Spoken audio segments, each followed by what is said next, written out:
LDB visa কিন্তু হচ্ছে। তো আসসালামু আলাইকুম, আমি আজকে কথা বলবো ইন্ডিয়ান এলডিবি ভিসা সম্পর্কে। আসলে অনেকেই আমাকে বলছিলেন যে আমি এলডিবি বলে ফেলছিলাম। হ্যাঁ, আসলেই আমার আসলে মুখে একটু জড়তা আছে, আপনারা সবাই জানেন। তো আমি অনেক সময় জড়তাটা কাটাই ওঠার চেষ্টা করতেছি। তো আজকে কথা বলবো এলডিবি ভিসা সম্পর্কে।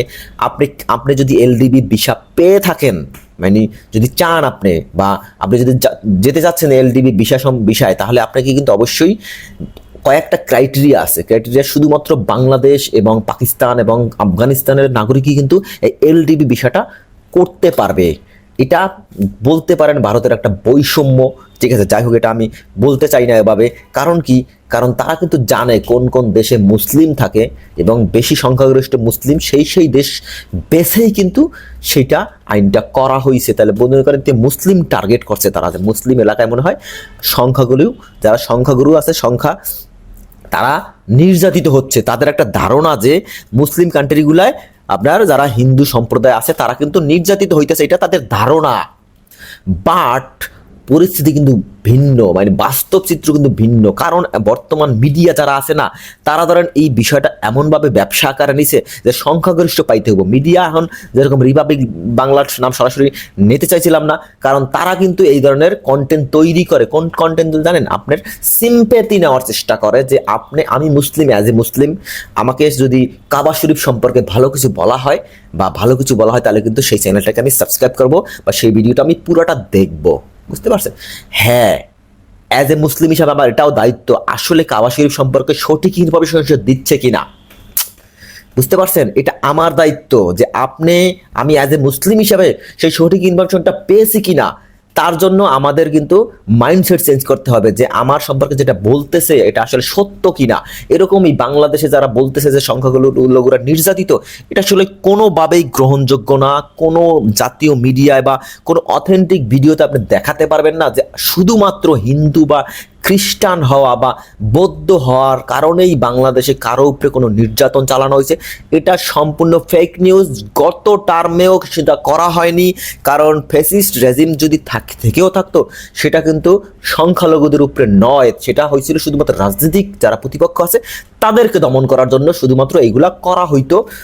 এখনও কিন্তু বাংলাদেশে সেটা কখনোই নাই। পাকিস্তানের কথা আমি বলতে পারবো না, আমি জানি না আফগানিস্তানে কীরকম তাদের ব্যবহার করা হয়, তবে আমি আমার দেশের কথা বলতে পারি। আমার দেশে কোনো সংখ্যালঘু নির্যাতন হয়নি, হবে না, কখনোই ফিউচারে হতে পারে না। আমাদের মানসিকতা এরকম না।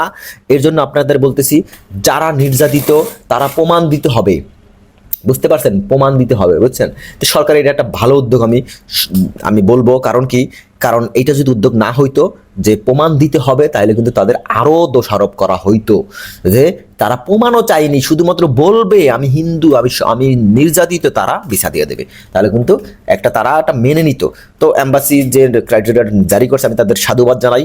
আপনারা এটা ঠিক আছে 100%। আপনি অবশ্যই যদি যেতে চান এলডিবি ভিসায়, তাহলে আপনাকে কি করতে হবে জানেন? আপনাকে প্রমাণ দিতে হবে যে আপনি বাংলাদেশে অথবা ইন্ডিয়া, পাকিস্তানে অথবা আফগানিস্তানে কোনোভাবে আপনি ধর্ম হিসাবে নির্যাতিত, আপনার উপরে হামলা হয়েছে এবং আপনার উপরে হুমকি আছে, এরকম একটা থানায় ডায়েরি করবেন। এখানে থানায় ডায়েরি করে তারপর এই রিপোর্ট আপনাকে জমা দিতে হবে। কোথায়? অ্যাম্বাসিতে জমা দিতে হবে।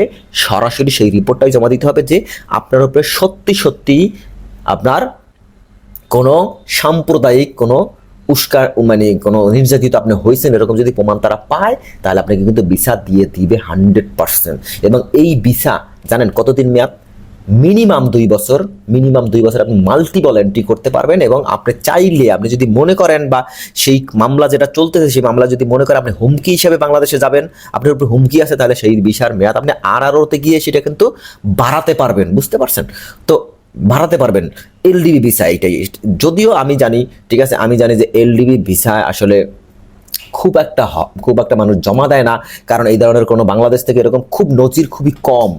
আমি একটা এম্বাসিতে আমার একটা ফ্রেন্ড আছে, ওর মাধ্যমে আমি জানলাম যে গত 5 বছরে মানে তারা মাত্র 5-10টার বেশি, এরকম সংখ্যা আর কি, 3 ডিজিট না 2 ডিজিটের মাত্র মামলা এরকম পেয়েছে যে আসলে নির্যাতিত হয়েছে। ঠিক আছে? তো এটা ধরেন বলে না যে পয়েন্ট %, ঠিক আছে?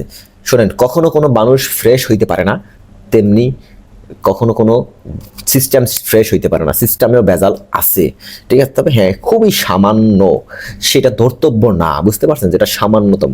ইউরোপে কি মুসলিম নির্যাতন হয় না? অবশ্যই হয়, সেটা শুধুই সামান্য হয়। এর জন্য আমরা কিন্তু সেটা কখনোই ধরি না, কারণ আমরা মুসলিম জাতি কখনোই কোনো সামান্য কোনো কিছুরই আমরা প্রাধান্য দিই না। যখন দেখি না আমাদের দেয়ালে পিঠ ঠিক গেছে, তখনই কিন্তু আমরা সেটার প্রতিবাদ করি। তো আপনারা যে বৈষম্যটা জারি করছেন এটা খুবই ভালো না, ঠিক আছে। যাই হোক, আমি কথা বলতেছিলাম যে আপনি অ্যাজ ইউজুয়াল যে ডকুমেন্টসগুলো দিচ্ছেন জমা, এইগুলা সহকারেই দিবেন, ঠিক আছে। এবং বাড়তি একটা কাগজ রয়েছে যে থানার যে ইনকোয়ারি কাগজ, যদি আপনি দিতে পারেন তাহলে আপনার ভিসাটা হয়ে যাবে। এবং আমি বিভিন্ন দেশের ভিসা সম্পর্কে কথা বলি, আপনার যদি আমার কথা শুনে ভালো লেগে থাকে, যদি আমার মুখে জড়তা আছে, সাবস্ক্রাইব করবেন, শেয়ার করবেন, এটা আস্তে আস্তে কেটে যাবে ইনশাআল্লাহ। আল্লাহ হাফেজ, আজকে এ পর্যন্তই।